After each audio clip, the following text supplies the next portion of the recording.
الحمدللہ وحدہ والصلاة والسلام علی من لا نبی بعدہ اما بعد فاعوذ باللہ من الشیطان الرجیم بسم اللہ الرحمن الرحیم فذکر بالقرآن من یخاف وعید عن علی بن ابی طالب رضی اللہ تعالی عنہ قال قال رسول اللہ صلی اللہ علیہ وسلم الا انها ستكون فتنہ قلت وما المخرج منها یا رسول اللہ قال کتاب اللہ فیہ نبأ ما قبلکم وخبر ما بعدکم وحکم ما بینکم هو الفصل لیس بالہزل من ترکہ من جبار قسمہ اللہ ومن ابتغى الہدى فی غیرہ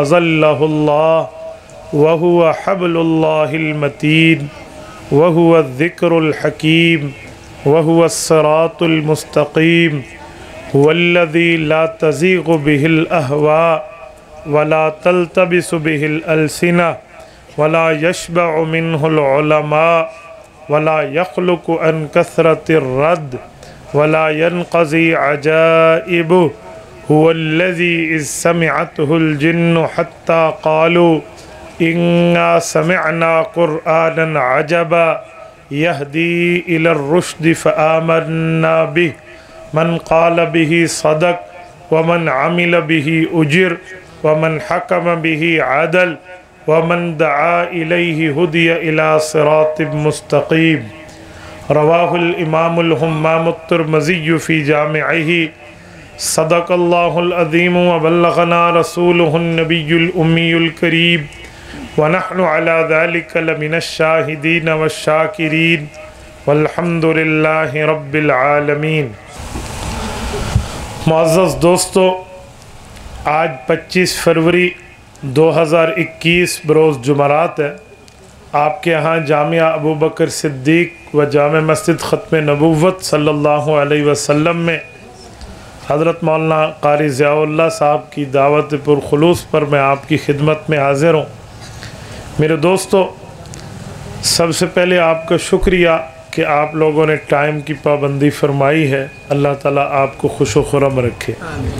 دوسرے نمبر پہ جتنے علماء کرام یہاں بیٹھے ہیں، اللہ پاک ان کو جزائے خیر عطا فرمائے کہ یہ تشریف لائے ہیں۔ تیسرے نمبر پہ اور بنیادی نمبر یہ ہے کہ ہمارے یہ خصوصاً حفاظ کرام جو آج آپ کے سامنے موجود ہیں، اللہ ان کا پڑھا ہوا مبارک فرمائے، اللہ ان کے اساتذہ کا پڑھانا قبول فرمائے، اور اللہ رب العزت ان کے والدین کا پڑھوانا قبول فرمائے۔ معزز دوستو، قرآن کریم کی عظمت کے حوالے سے میں نے چند باتیں آپ کی زیر گزارش کرنی ہے۔ قرآن کریم اللہ کی وہ کتاب ہے جسے اللہ رب العزت نے رسول اللہ صلی اللہ علیہ وسلم پر نازل فرمایا اور صحابہ کرام نے اس کو لکھ کر امت تک پہنچایا ہے۔ امام عبداللہ قاضی عبداللہ بن عمر بیضاوی نے تفسیر بیضاوی میں قرآن کریم کی تعریف یوں کی ہے: القرآن هو المنزل علی الرسول المکتوب فی المصاحف والمنقول عنہ نقلا متواترا بلا شبہ۔ قرآن کریم اللہ کی وہ کتاب ہے جو رسول اللہ پر نازل ہوئی، اس کو صحائف میں لکھا گیا، حضور پاک کے دور سے لے کر آج تک بغیر کسی شک و شبہ کے ہم تک پہنچا ہے۔ یہ اللہ کا قرآن ہے۔ میرے دوستو، قرآن کریم جب اترتا تھا تو قرآن کریم کے اترنے کا بوجھ تھا، قرآن کریم کے اترنے کا وزن تھا، قرآن کریم کے اترنے کی تکلیف تھی، قرآن کریم کے اترنے کے بعد دقت تھی۔ وہ تمام دقتیں، وہ تمام تکلیفیں، تمام وزن اور تمام بوجھ ہمارے پیغمبر نے اپنے دل اقدس پر اکیلے برداشت کیے ہیں۔ کتنا بوجھ ہے، کتنی تکلیف ہے، کتنا وزن ہے، کتنی دقت ہے۔ آپ سورۃ حشر کی آخری آیات کو دیکھیں